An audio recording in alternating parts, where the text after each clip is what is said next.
là où tu es dans ton église, laisse ça au bout.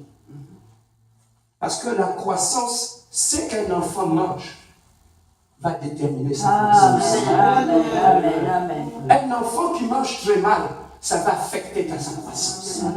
Et il faut savoir donner une bonne nourriture au bon moment pour que la personne puisse grandir. Même la prédication, pour prêcher, on ne prêche pas pour prêcher. Est-ce que le Saint-Esprit t'a dit que c'est cette nourriture-là que tu vas donner? Hein? Écoute, quand tu vas à l'hôpital, le médecin avant de partir, il écrit déjà à l'infirmière.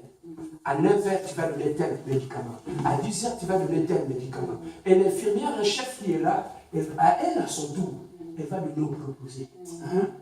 À telle heure, va donner tel médicament à tel patient. À telle heure, va donner tel médicament à tel patient. Et au bout de cela, la personne sera guérie et sortira de l'hôpital.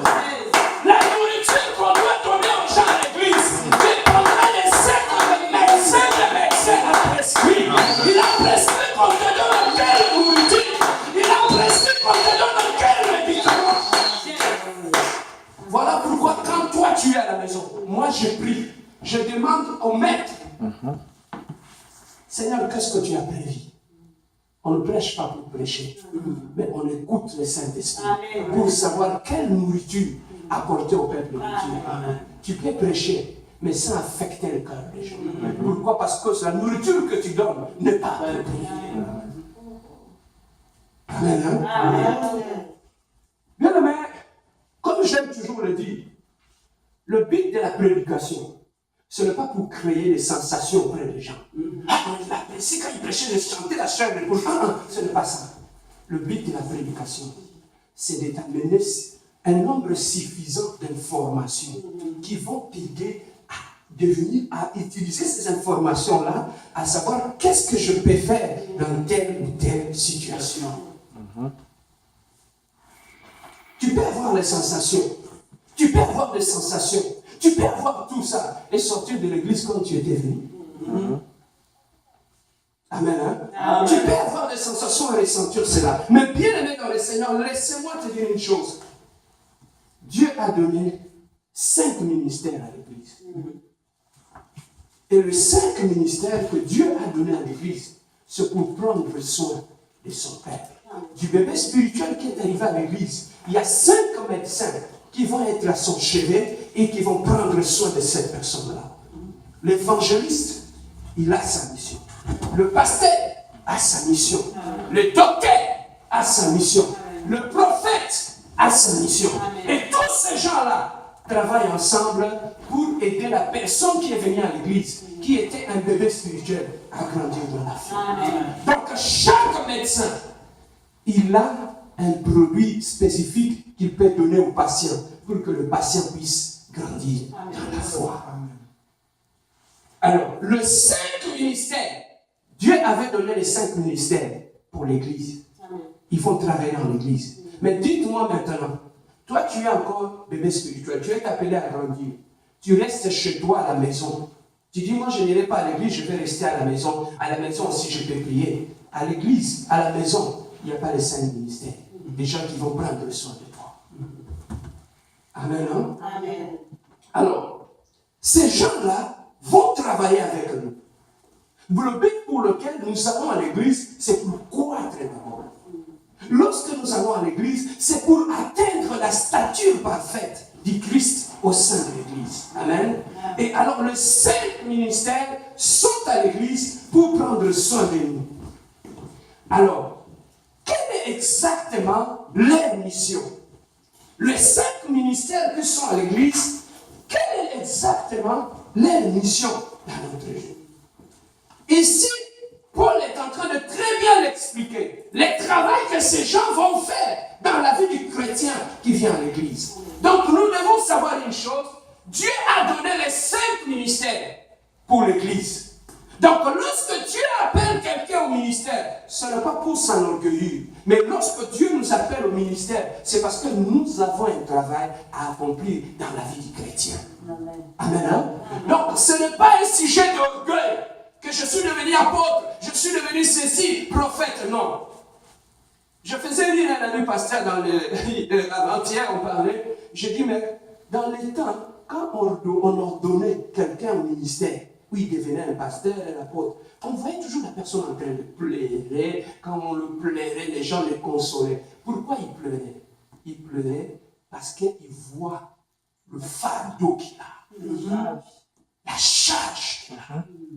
Bien aimé, ce n'est pas facile. Il pleure parce qu'il s'est dit, est-ce que je saurais répondre à l'appel de Dieu à cause de ces fardeaux? C'est tellement lourd parce que je serai jugé à cause de ces fardeaux que Dieu me donne. Ça fait couler les larmes. Mais qu'est-ce qui se passe aujourd'hui quand on voit quelqu'un qu'on est en train d'ordonner au ministère? Il est content, il est dans la joie. Il y a quelque chose qui s'est passé. Quelque chose qui s'est passé là. Surtout avec les jeunes serviteurs. Quelque chose se passe là. Bien aimé, lorsque Dieu appelle les 5 ministères, il leur donne la responsabilité à l'Église. C'est pour grandir, amener le chrétien à faire un travail. Alors, le premier objectif, c'est édifier le corps du Christ. Ça, c'est la mission que Dieu a confiée à ces gens-là. Pour l'édification du corps du Christ. Ça, c'est la première mission que Dieu leur a accordée. Ces gens-là sont là, ils vont édifier par la parole. Ils vont commencer à édifier la parole du Christ. Et cette édification, ils vont continuer à parler, à édifier le peuple de Dieu. Cette édification-là va faire en sorte que ça nous amène à l'unité de la foi. Tu vois, chacun venait de gauche, l'autre vient de droite, l'autre vient du nord, l'autre vient d'ici. Nous nous sommes réunis à l'église. Mais maintenant, les 5 ministères vont commencer à nous édifier. Et en nous édifiant, quel sera leur objectif? Leur objectif, c'est nous amener à avoir une unité dans la foi. L'unité dans la foi, c'est quoi? On commence à voir les choses de la même façon. Tu comprends? On commence à voir les choses de la même façon. On commence à avoir le même cœur. On commence à avoir une même parole. On commence à avoir une même pensée. Si vous ne réussissez pas ça, l'église va s'éclater.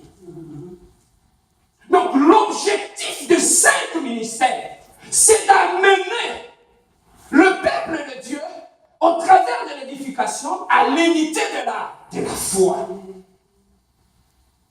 Moi, je peux venir, je viens dans l'église. Je viens par exemple de l'église...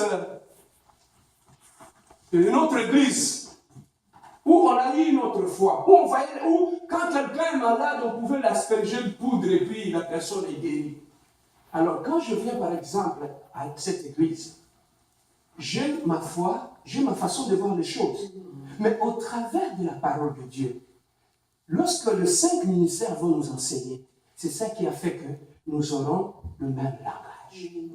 C'est ça qui fera en sorte que lorsque Maman Indoxie parle, mais quand Maman Indoxie parle, c'est comme si c'est le pasteur Serge qui parlait.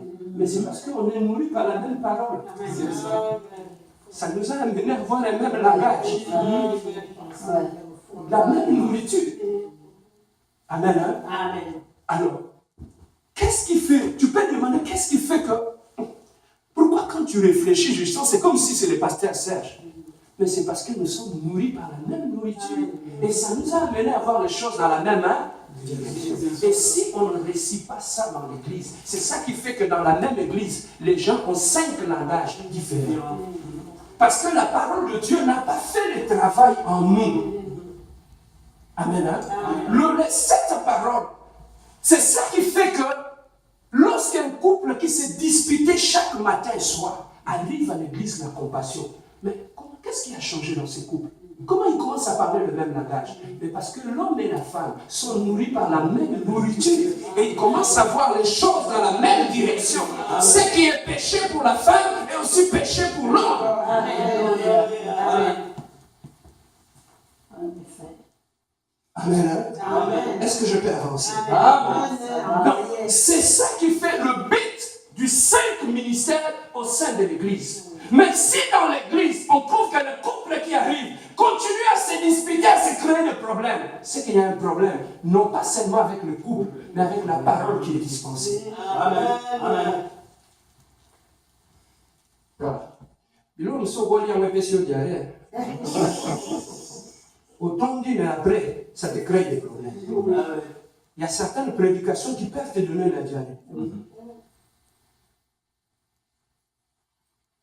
Ceux qui sont sages, ils comprennent ce que je dis. Amen. Donc, il faut amener l'Église à l'unité de la foi. Voilà ce qui fera notre force dans l'Église, la compassion. Nous serons unis dans la parole, dans la pensée, dans les actes. Pourquoi? Parce que nous sommes nourris chaque matin avec la même nourriture. C'est ça qui fait que, quand moi je prêche ici, et après quand tu écoutes, Papa Osé ou Papa Christian faire la modération, tu dis, mais c'est comme le pasteur Serge. Oui, effectivement, mais c'est parce que nous sommes nourris par la même nourriture. Donc, on n'influence pas les gens. On ne pousse pas les gens à devenir comme pas le pasteur Serge, non. Et on laisse seulement la parole nous façonner et nous amener à regarder les choses dans la même direction. Et lorsque nous sommes nourris par la même parole, cette même parole va créer l'amour dans le cœur. Le même amour sera créé dans le cœur de papa aussi. C'est ça qui fait que ça va plus nous rapprocher. Donc plus on va écouter la parole de Dieu ensemble, plus notre lien va devenir fort. Amen. Et ça, c'est créé par la parole. Amen. C'est ça qui fait que même dans l'église, les gens qui ne s'attendaient pas, quand ils rentrent dans l'église, ils écoutent la même parole. De petites indifférences commencent à tomber jusqu'à ce qu'on parle le langage de la parole. Amen. N'as-tu pas vu un couple où ils s'attendaient très bien? Ils entrent dans l'église. Les disputes commencent dans les couples. C'est quoi la nourriture qu'on leur donne? Quand tu vas à l'hôpital, ton enfant est malade, il a mal au ventre. La première des choses que le médecin demande, qu'est-ce que tu vas donner comme nourriture? Qu'est-ce qu'il mange? Parce que tout ce qui entre en nous crée des réactions profondément. Amen. Amen. C'est cela le but même du Saint-Ministère, pour nous amener d'abord à l'unité de la foi. La deuxième des choses que le Saint-Ministère nous amène à la connaissance du Fils de Dieu. Donc, quand je suis dans l'église et qu'on me prêche la parole de Dieu, ça m'amène à connaître Jésus-Christ. Non pas à connaître le pasteur Serge, mais à connaître Jésus-Christ. Parce que c'est celui-là qui est mort pour toi là, à la croix. Donc tu dois connaître. Et pourquoi la parole de Dieu doit nous amener à la connaissance du Fils de Dieu? C'est tout simplement, plus je te connais. Tu vois un enfant, quand il ne te connaît pas, il reste, il garde ses distances. Mais avec quelques minutes après, quand tu commences à lui faire rire, l'enfant fait quoi? Il s'approche. Donc, pourquoi? Parce que l'enfant commence à se familiariser avec toi, à te connaître, le barrière commence à tomber et il commence à s'approcher de toi. C'est ça la mission de la parole de Dieu dans l'Église. Lorsque la parole de Dieu nous amène à connaître Jésus-Christ, plus on les connaît, plus on s'approche de lui. Plus on les connaît, plus on l'aime.